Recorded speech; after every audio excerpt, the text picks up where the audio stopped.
सन 1730 मराठेशाहीचे पेशवेपद पहिले बाजीराव यांच्याकडे होते। बाजीराव राज्यकारभारात पारंगत होतेच, शिवाय ते महापराक्रमी देखील होते।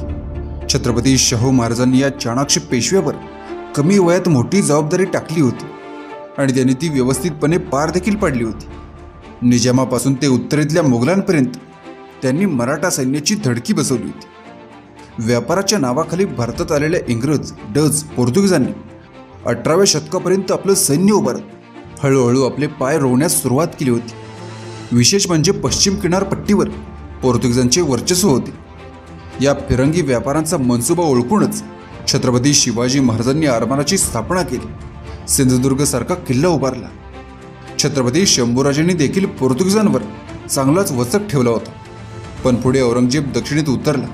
त्याच्याशी लढाईच्या धामधुमीत व पुढे शंभूराजांच्या मृत्यूनंतर मराठ्यांचे काहीसे दुर्लक्ष झाले आणि पोर्तुगीजांची ताकद वाढली। बाजीराव पेशव्यांच्या काळात मराठ्यांजवळ पोर्तुगीजांचे साष्टी, वसई, मुंबई आणि गोवा इथे सत्ता होती। हे पोर्तुगीज राज्यकर्ते अन्यायी होते। तिथल्या प्रजेला जुलमाने ख्रिश्चन धर्म स्वीकारायला लावणे, मंदिरे पाडून चर्च उभा करणे, इतर धर्मियांच्या रूढी परंपरेवर बंदी आणली, असे अत्याचार पोर्तुगीज राजवटीत चालले होते। बाजीरावांपर्यंत या तक्रारी येत होते। त्यांनी पिलाजीराव जाधव व कृष्णाजी महादेव या दोघांना तिकडे पाठवले।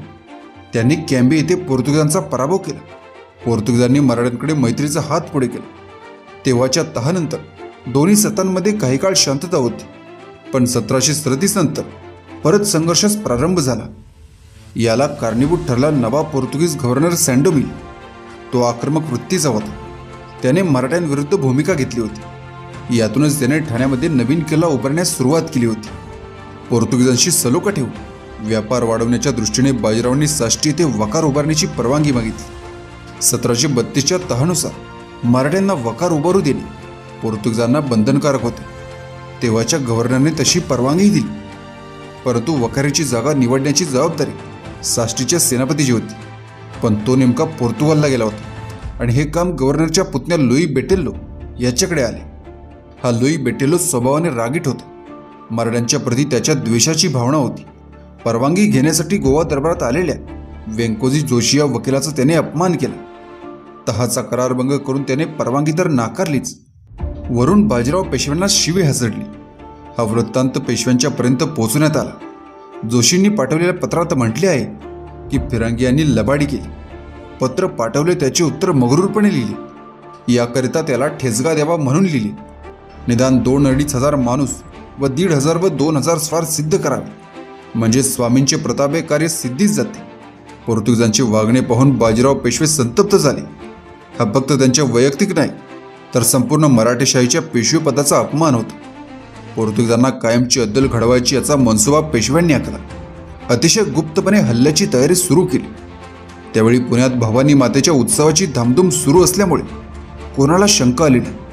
शंकराजी पंत यांची सेनापती म्हणून निवड करण्यात आली। वसईच्या स्वारीचा प्रमुख गंगाजी नाही, तर साष्टीच्या स्वारीचा प्रमुख म्हणून खंडोजी मानकर यांची नेमणूक केली। स्वतः बाजीराव पेशवे उत्तरेच्या मोहिमेवर होते, म्हणून या पोर्तुगीजांवरच्या हल्ल्याची जबाबदारी चिमाजी अप्पा यांच्यावर होती। 6 एप्रिल 1737 रोजी मराठ्यांनी ठाण्याचा किल्ल्यावर हल्ला चढवला। पोर्तुगीजांनी तीव्र लढा देण्याचा प्रयत्न केला, पण त्यात त्यांना अपयश आले। पुढे चिमाजी अप्पांनी साष्टी, धारावी, अर्नाळा हे ठिकाणे जिंकून घेतली। शेवटी वसईच्या किल्ल्यावर हल्ला केला। हा किल्ला मात्र पोर्तुगीजांनी चिवटपणे लढवला। अनेक दिवसांच्या वेळानंतर चिमाजी अप्पा स्वतः युद्धात उतरले। मानोजी आंग्रे, मल्हारराव होळकर, राणोजी शिंदे यांच्या मदतीने वसईचा किल्ला मराठ्यांच्या ताब्यात आला। याचबरोबर इचलकरंजीच्या व्यंकोजी घोरपडे यांनी गोव्यात खोलवर चढाई करून पोर्तुगीजांना नामोहरम करून सोडले। मराठ्यांच्या पेशव्याला शिवी द्यायची एक चूक पोर्तुगीजांना बरीच महागात पडली। या निमित्ताने बाजीरावांनी पोर्तुगीजांना राजशिष्टाचाराचा नवा धडा शिकवला होता।